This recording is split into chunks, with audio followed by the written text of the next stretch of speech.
Ayan, hello, shout out everyone. Hey guys, good morning. At ang ating almusal is fried chicken. Ayan guys. So, nag-marinate po tayo ng fried chicken ng 1 hour. So, ito siya guys. Ayan, minarinate po natin yan siya. Ayan.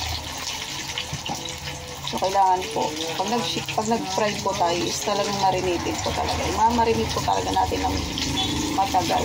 Pinakamatagal na po yung 1 hour. So, pwede na po yan. So, ito po yung ating finished product guys. Ito po siya, oh. Ayan. Ganyan po guys. So, marami po tayong mga ingredients yan ng mga secret nga eh. Ayan. Mga secret ingredients natin na mga nilalagay dyan. Ayan. Sa mga nagtatanong, ayan, PM lang ako. Mag-comment lang po kayo dyan. Comment nyo lang kung ano mga ingredients na nilagay natin dyan para maging ganito ang itsura ng ating fried chicken. At pag kinain po ninyo yan, napaka-crunchy guys. Ayan. Napaka-crunchy po niyan.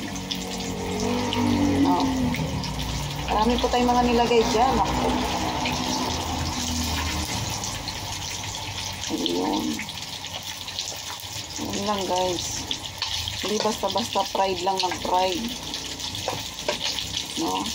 Kung gusto nyo kumain ng masarap, syempre, lulutuin nyo rin ng masarap.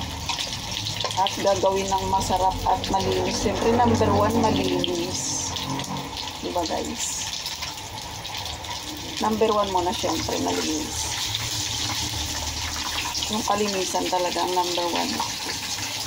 Yan ang turo ng mama namin sa amin. Yan. Nakikita namin sa nanay namin na paano siya magluto ng malinis pagkakaluto.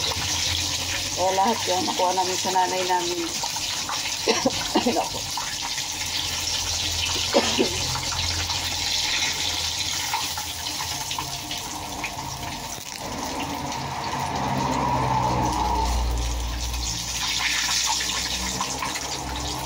So, yun guys. Kailangan mahina lang yung apoy. Sa pagluluto po ng fried o kaya mga inihaw, mga ganyan, dapat po unti-unti lang ang apoy. Mabagal lang or mahina lang ang apoy. So, ayan. Ayan, tingnan nyo naman yan guys. Diba? Tikman na natin yung puti-puti pang konti. Ayan, lagay tayo. Ayun o. Diba? Sarap yan guys. Nako. Pag natikman lang ninyo yan ako. Gusto nyo malaman kung ano yung ingredients na mga nilagay ko dyan. Comment lang kayo.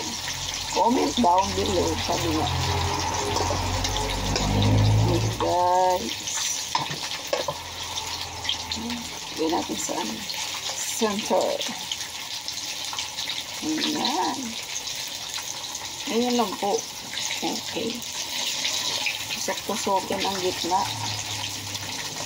Pag yung alam nyo na malalaki naman yung chicken at gusto nyo talaga maluto na madali ang luto, yan, nakita nyo yun, ibig sabihin pumasok na yung mantika sa loob. Ganyan.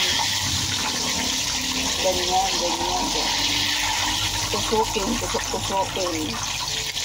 Ayan. Ayan lang po magluto ng fried chicken. At sa pagluluto, hindi kailangan nyo na madali. Kasi pag minadali mo yan, isunog na yung labas, yung loob, hilaw pa girl. O, diba? O, ganyan. O, ganyan lang. Ganyan lang guys. Okay na yan. So, syempre patutuloyin natin dito sa ating yan. Okay. Ayan guys. Itabi natin siya. Kasi mayroon pa tayong natira. Ayan. Nagluto ko na kasi yung iba eh. Ayan guys. So, sa pagmamarinate, ganito yung kalalabasan nyo. Kita nyo yan. Para siyang nag-oil. Ayan. Kita nyo yan guys. So, ganyan dapat mag-marinate. So, alam nyo kung bakit nagaganyan siya. May nilagay po tayo dyan.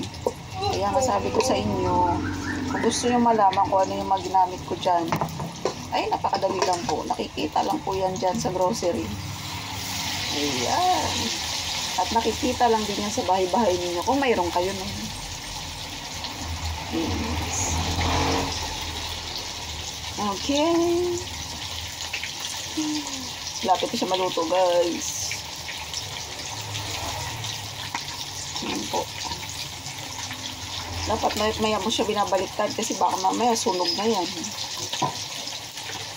Pusukin natin. Ayun. O, diba? Okay. Pero maluto yung pinakaloob. At may ina lang syempre yung apoy. Mga mare. May ina lang ang apoy. Huwag din yung kalakasan. Guys. Pag binaliktad nyo, tusukin nyo. Para talagang maluto yung pinakaloob.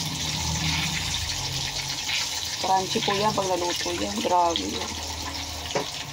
Nanunuot ang lasa. Nanunuot ang sarap. Guys. Ayan. Naliktarin natin ang bonggang-bongga. Ayan. Nakita nyo yan, guys. Diba? Ang lambot ng laman, pero pag kinain mo yan, sarap niya, guys. Diba?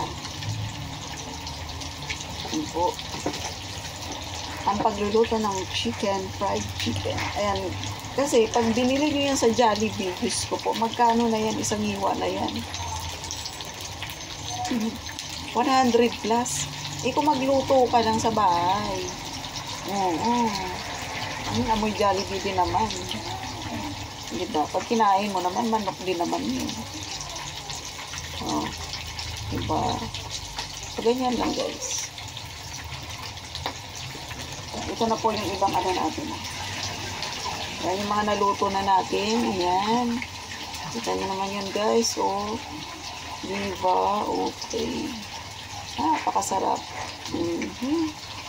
Ayan. So, ayan. Thank you for watching. Ayan, sa mga gustong malaman kung ano yung mga ingredients nilagay natin dyan, comment lang po kayo dyan. Bye, guys. Kain na na.